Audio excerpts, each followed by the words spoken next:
Welcome to our channel, Drashti Knowledge Tech. Here, CBSE 10th Social Science NCERT, that is the second chapter, Geography, Forest and Wildlife Resources. Exercise question answers. Please sit down. Question number 1 is multiple choice question answers. So here, which of these statement is not a valid reason for the depletion of the flora and fauna, that is the wildlife and the plantation? Here some options have been given here. Agricultural expansion, large scale developmental project and grazing and wood fuel wood collection, rapid industrialization and urbanization. So our answer here, we can see here, answer is grazing and fuel collection. And the explanation also has been given that why it has been this option.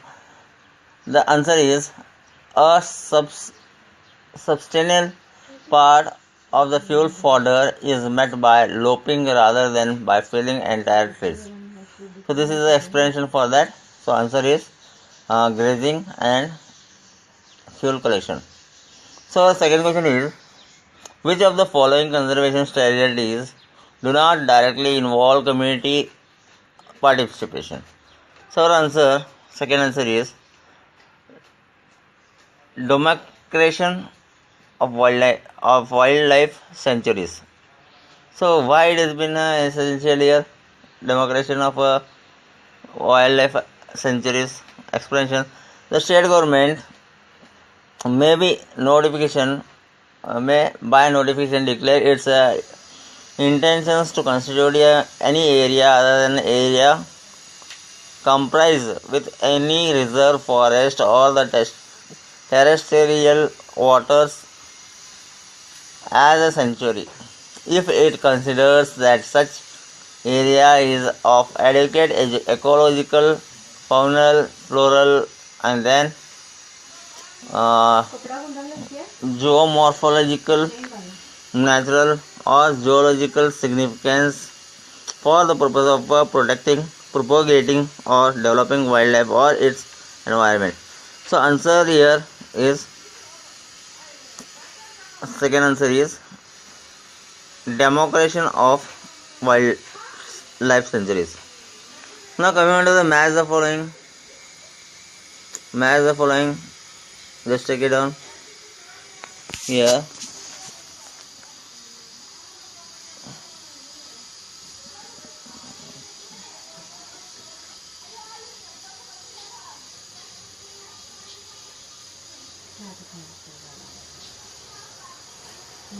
Match the following.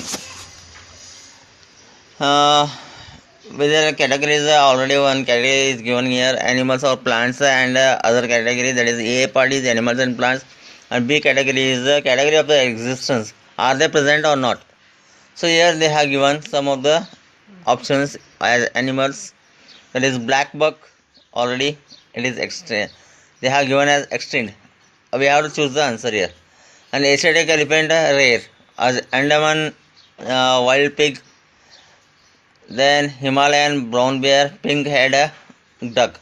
These are the A side, and extinct, rare, endangered, vulnerable, endemic. These are the B side options. So you have to choose the correct one here. So the answers are here. Black buck is already in endangered, and then Asiatic elephant vulnerable, little bit possibilities. Andaman wild pig and endemic, it is coming to an end now. And Himalayan brown bear is rare to be seen here. And pink head duck, that is extinct, already extinct. We cannot find a single pink head duck. Our third question is match the following. In this we have to match a reserved forest. So this is the A side and the B side is the other forest and wastelands belonging to both government and private individuals and communities. So these are reserved forests, but actually we have to find the correct answer here. Protected forest, they have given options here, unclassed forest. So our answers are here: reserved forest Forests are regarded as the most valuable as far as the conservation of the forest and wild resources. This is the answer. Protected forest. Protected forests are forest lands are protected from any further depletion. So protection or conservation of the forest is being done here. Unclassed forests are nothing but they are compared. They are other forests and even wastelands belonging to both government as well as private individuals and communities. So unclassed forests. So protected are the further depletion. So we should not cut the trees and all. So these are the answer. Now coming on to the answer the following questions. There also first question.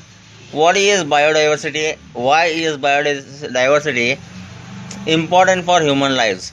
So first answer I'll just tell you.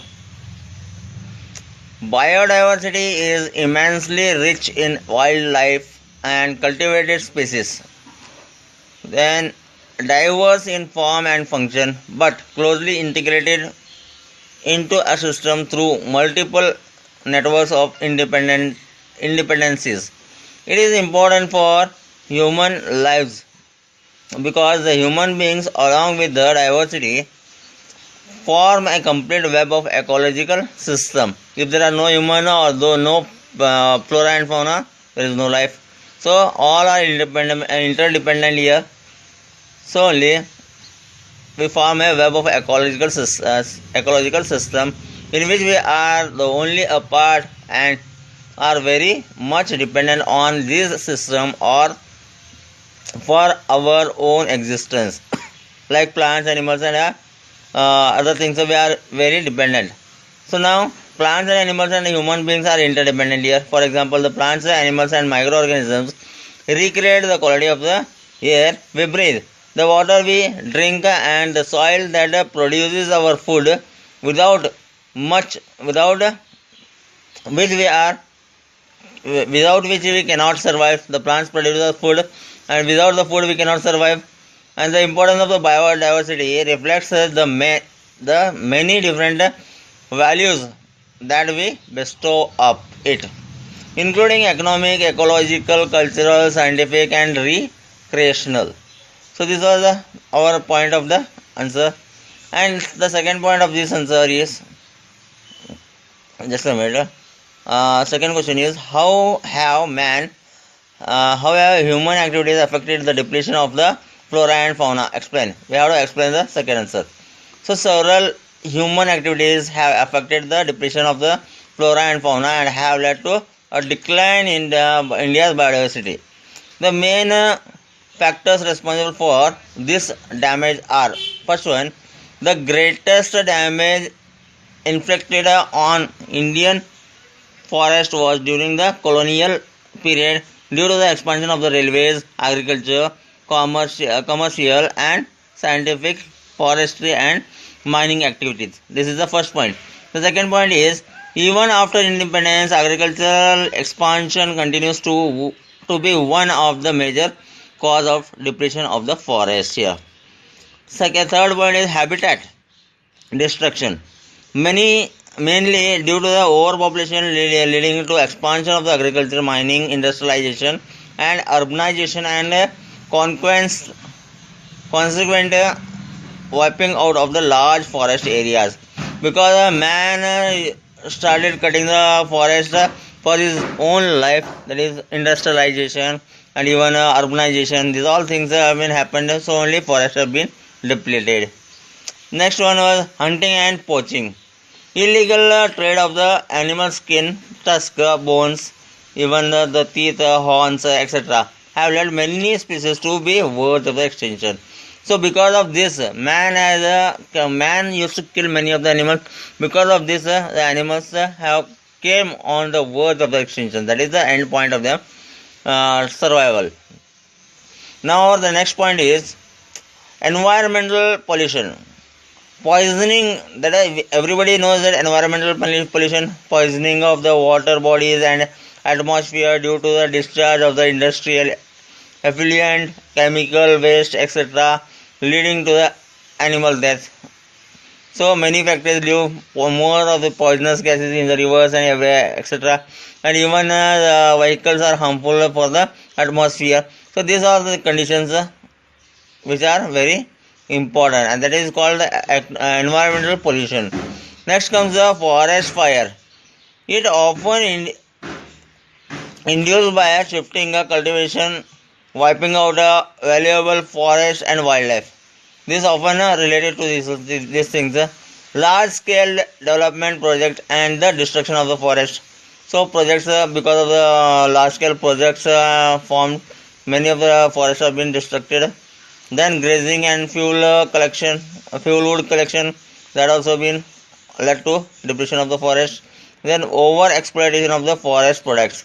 So more use of this forest products and even cutting down the trees and everything. So this lead to over exploitation. So only this forest have been cut down.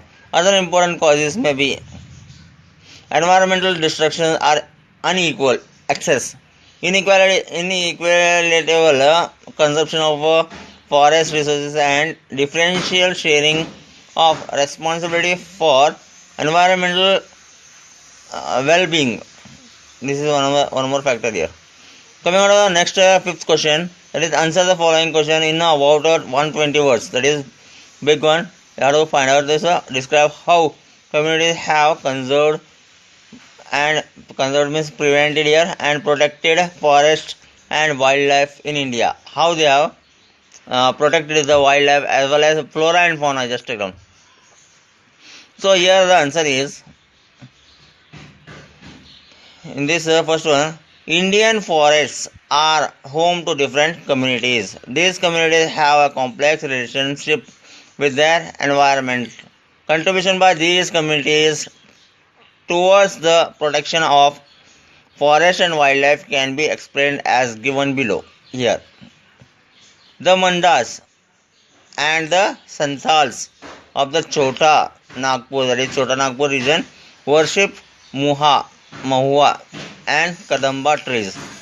The tribal of the Orissa and Bihar worship the tamarind and mango trees. So here you understand the Mundas and the Santals in Chota Nagpur, that is Maharashtra, Nagpur. They worship some of the trees, that is Mahua and Kadamba trees.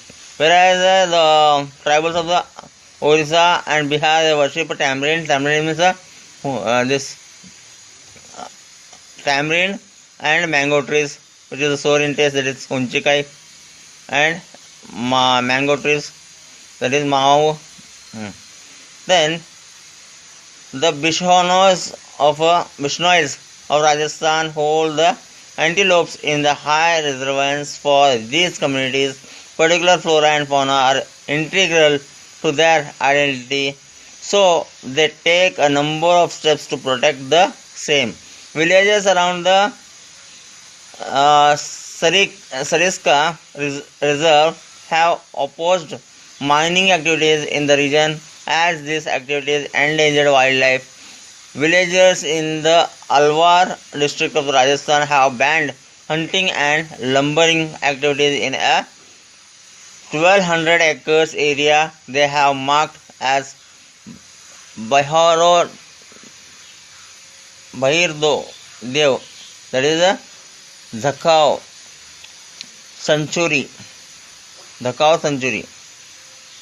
Such activities have helped preserve patches of the virgin forest land.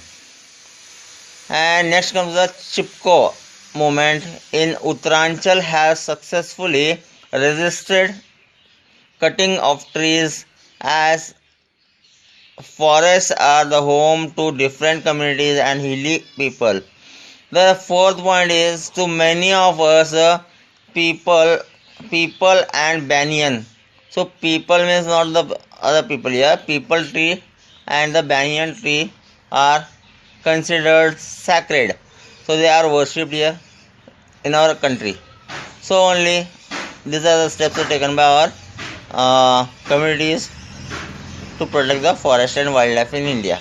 Now our second question is, write a note on good practices towards conserving forest and wildlife.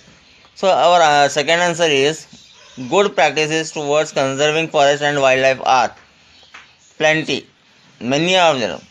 So nowadays, first one, nowadays many non-governmental organizations are working towards creating public awareness for conserving depleting the forest cover and vanishing wildlife. And our second point is central and state government in India have set up national parks and wildlife sanctuaries to protect forest and endangered species in wildlife. Then in India, joint forest management program furnishes a good example for involving local communities in the management and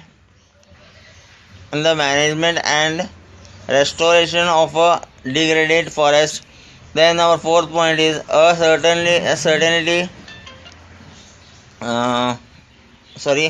a recently developing practice towards conservation is the search of different conservation measures. Biodiversity is the new byword of good practices towards conserving forest and wildlife. Our fifth point is the Indian Wildlife Protection Act. Indian Wildlife Protection Act was implemented in 1972 in our country with various provisions for protecting habitats, that is living things, even the plants and animals. An all India list of protected species was also being published. That time it was being published in 1972. So our next point is India is one of the few countries which has a forest policy since 1894. It was revised in 1952 and again in 1988. The main plank of the forest policy is protection, conservation and development of the forest. Our next point, various communities, especially in tribal areas who are dependent on forest for the living are now taking an active role in this form of conservation. So many people have been opposing the deforestation. Also people are also helping, communities are also helping, and even the government has been led some of the policies to conserve our forest. Next point is involving mass media to highlight the problems associated with the environment degradation. So by the mass media in television and even internet, we can find out many of the things which are being done to the deforestation.